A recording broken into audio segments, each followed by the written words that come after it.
Hello, everybody, and welcome back to another recording of This Needs to Be Said. I'm your host, CJ, and this is Elephant Exposed.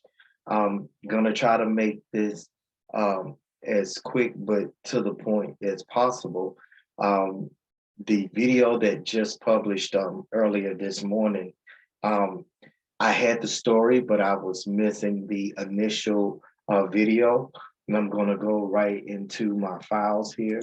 And I want to share with you Mr. Damitris Hollins' story. So right now, I am going inside here. It's actually, it's two of them. So the first one I'm going to share with you from the perspective of the civilian, and then I will show you how it was covered by media. And of course, then we can wrap it back up by me replaying his reaction as well as his mother's reaction after everything that happened. So that's what I plan on doing. And so we're just going to jump right into it. So here we go. Can take your phone out? It's out, it's out. Two jaw-dropping cell phone videos showing the disturbing actions of two Gwinnett County police officers during a traffic stop. Oh. The first video, released on Wednesday, went viral on social media. It shows the handcuffed driver, identified as Damitris Hollins, on the ground and in handcuffs, held down by one officer. And moments later, the second officer, identified as Robert McDonald, shows up to assist with the arrest. McDonald then runs up and stomps the helpless handcuffed Hollins in the head. It disturbed me, and as it disturbed everyone who actually witnessed that video. Within 24 hours of that video being released, Officer McDonald was fired. During a press conference, the chief calls McDonald's actions inexcusable. What happened yesterday at the hands of one of my former officers was embarrassing, not only to the Gwinnett County Police Department, but to all law enforcement. We hold our officers accountable for their actions, and in less than 24 hours, the Gwinnett County Police Department held this officer accountable for his actions. But just hours after today's press conference, this second cell phone video surfaces of that same controversial traffic stop. It shows veteran Sergeant Michael Bongiovanni pulling the driver out of the red car. And as the driver stands with his hands raised, a sign of surrender, the sergeant rears back and punches the driver whose hands remained raised. I'm very upset, I'm mad, I'm sick that this second video showed up. Police Chief Ayers says Sergeant Bongiovanni hid his actions from investigators. I'm glad that the second video was forwarded to us. We've been able to move swiftly to terminate this supervisor who not only stepped outside of his training in state law, but he failed to tell us what happened in the incident report and the use of force reports.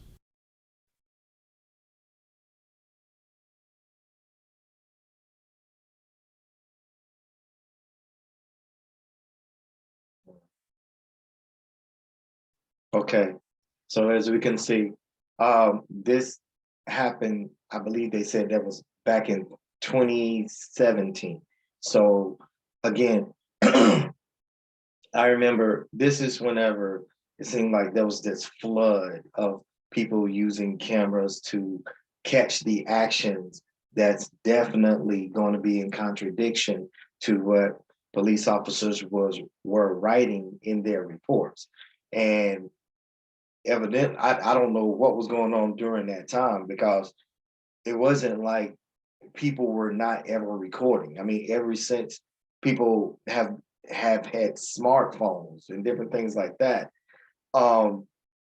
people were recording. But it really did happen in our favor as far as Black people and people of color goes, because now, you know, people are starting to really see the ugly. And it just reminds me of a old but true story of the Emmett Till story. But let me go ahead and get this second video in before I start on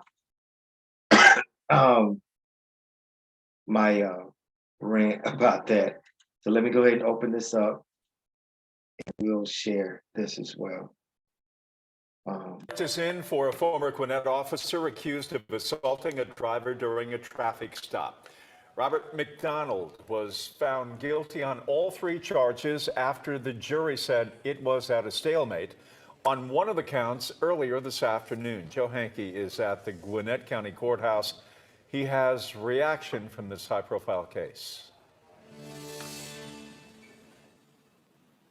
Well, the jury deliberated for around 11 hours on this case, and earlier this afternoon it appeared they were headed towards being a hung jury when they sent a note to the judge saying they were unanimous on 2 of the charges in this case, but the 3rd charge was holding them up. They could not reach a unanimous decision on that charge. They went back, though, watched some more video evidence from the trial, and about an hour later they came back saying they had a verdict finding Robert McDonald guilty on all 3 charges. Here's part of that verdict as it was read.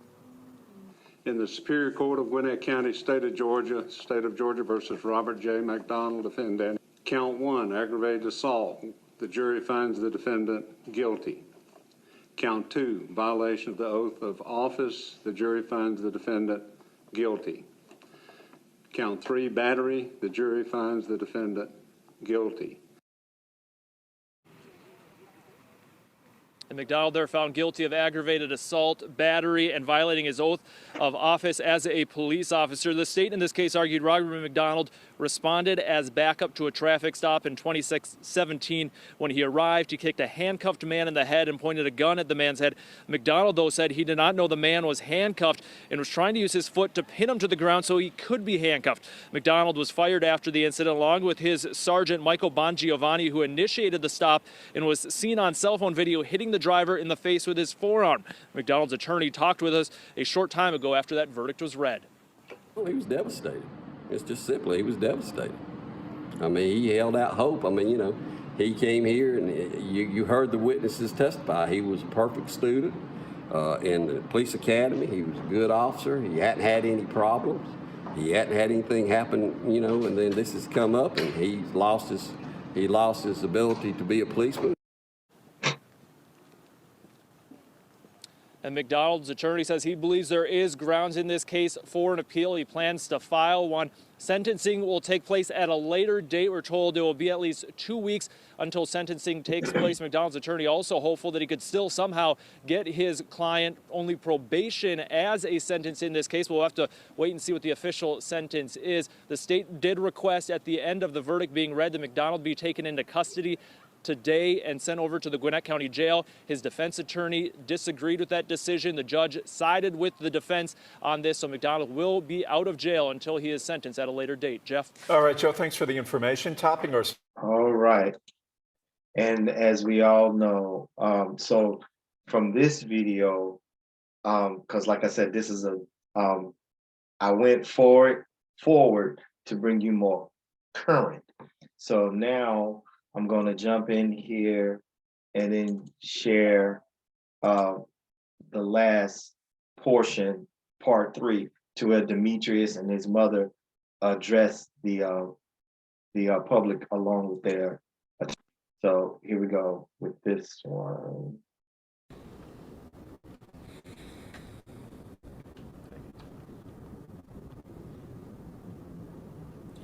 Good morning. My name is Damitris Hollins.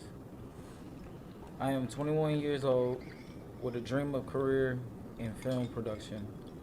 Like most young men my age, I'm working hard to build a future for myself, and in my spare time, I enjoy making funny videos with my friends. On Wednesday, April the 12th, 2017, Good Samaritans in my community took action and used their camera phones to capture the scariest moment of my life.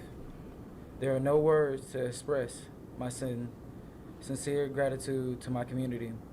The truth would have never came to light without these videos. No one would have believed that I did nothing to provoke an assault I suffered on in the hands of these two Gwinnett County police officers.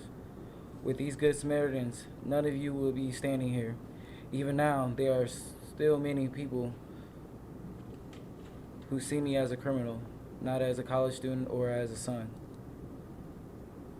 On Wednesday, April the 12th, 2017, I was still punched, tased, kicked in the head, and incarcerated for no reason. Media outlets still report that drugs were involved. For the record, there were none. My license was not suspended, my vehicle was properly registered and insured. I am a law-abiding citizen whose rights were repeatedly violated. And even if all that I said was true, that still doesn't give the officers the right to punch me in the face or stomp on my head. Since this attack, my life has changed overnight.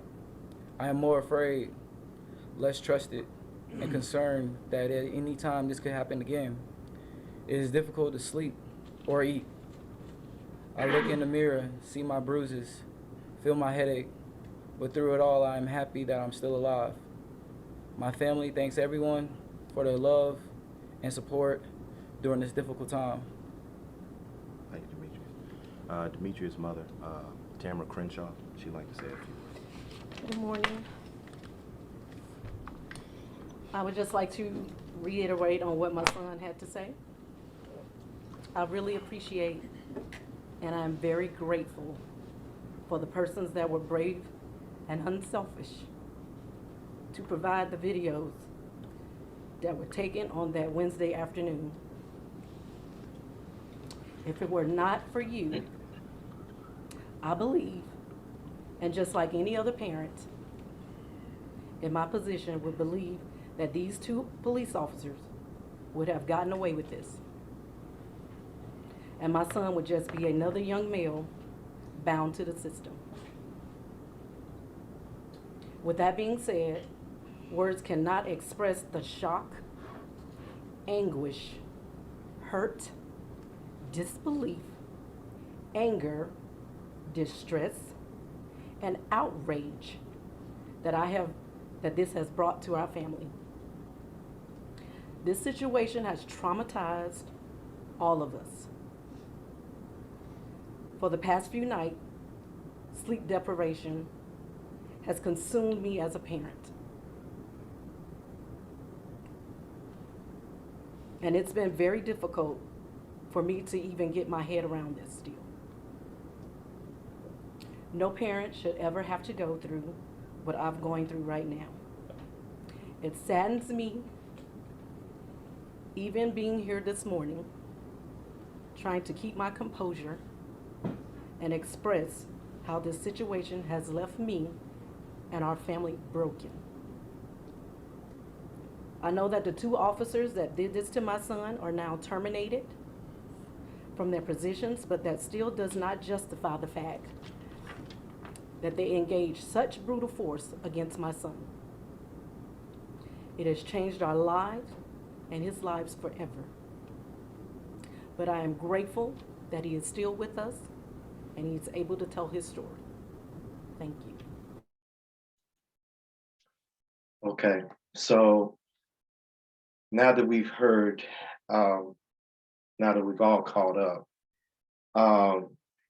here was the outcome. Even from that news reporter from Live 11, I believe it was, that was covering this in the courtroom, that these two former police officers was being held accountable for their actions. And guys, that's what this is about. This is about people being held accountable, these officers being held accountable for their actions.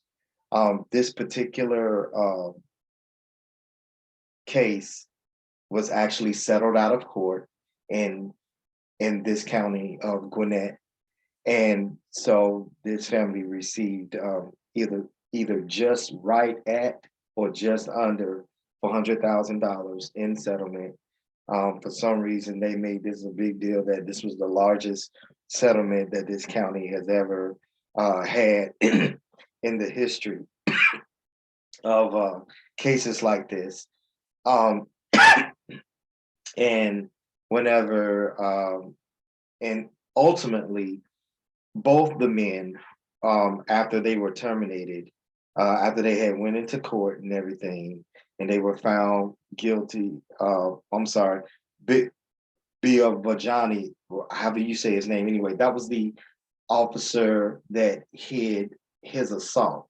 So the very first officer that was on the scene, he ultimately pled no guilty. I'm sorry, pled no contest to battery and aggravated assault charges in 2019. And he was ordered to serve 6 months in a work release program, followed by a 10-year probation sentence in exchange for him testifying against his backup, Mr. McDonald. And he also received 10 years probation. So that in itself is all together. So guys, again, this is cases like this, you know, for lack of a better phrase, you know, we love to use this old terminology. This was kind of like bittersweet. And the reason why it's still bitter is because you still gonna have assaults like these. I have about 3 or 4 more other videos that are almost a carbon copy of this. And these are different officers in different counties, in different cities, in different areas. I mean, it's crazy. But in all of these are young Black men. I mean, in the ages don't even really matter, but it's the fact that these are Black people, people of color, that are still being treated like they are less than human. That is my focus this year. My focus this year is not even, I'm not even really, it's not a black and white thing. It's not a red and blue thing. This is a human thing. Whether a person is a known criminal, a first-time criminal, or whatever, what should make a police officer stand out is the fact that he can still perform his job and in a professional manner and not succumb to the pressure of the call itself. In other words, allowing the attitude and the demeanor of who he's going and who he's coming in contact with, who he or she is coming in contact with, for them to lose their mental state of mind and become so emotionally compromised to where they can't seem to do their job.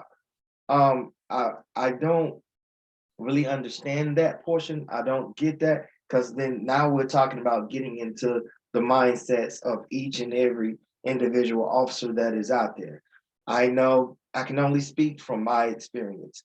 And in my experience, we had, I guess like the best, in my opinion, it was the best way of handling situations like that. And what we would do is that we would just ask to be disarmed that day. If we felt like we were emotionally compromised or we was going through something so mental or whatever the case may be for that day, we just didn't arm up. And then before you came back to work, it's what we call before you were fit for duty. I'm so sorry, guys. I'm trying my best not to choke and cough. Just won't clear. You would have to go to be checked out at the hospital for a mental evaluation and signed off by, the doctor. Speaking with someone that I confer with a whole lot, and whenever I was given my military experience over to that person, they were saying that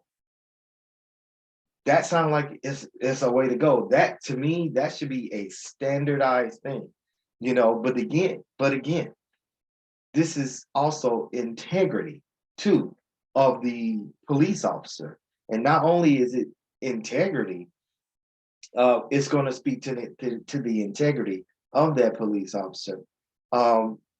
It's going to speak a lot to how that policing agency, you know, about how it cares about its employees and stuff. I know it sounds like a tall order, and in most cases, it sounds almost fantasy-like. What I want for people to realize is that just as much as we highlight the officers that are not worthy to wear the badge and the uniform, you have plenty of officers that actually do their job, and they do it very well.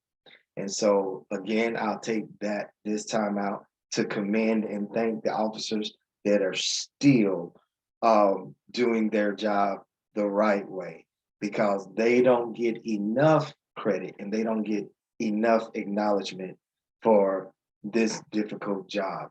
And with that being said, I'll catch you guys on the other side, and we're out of here for now. Thank you so much for watching.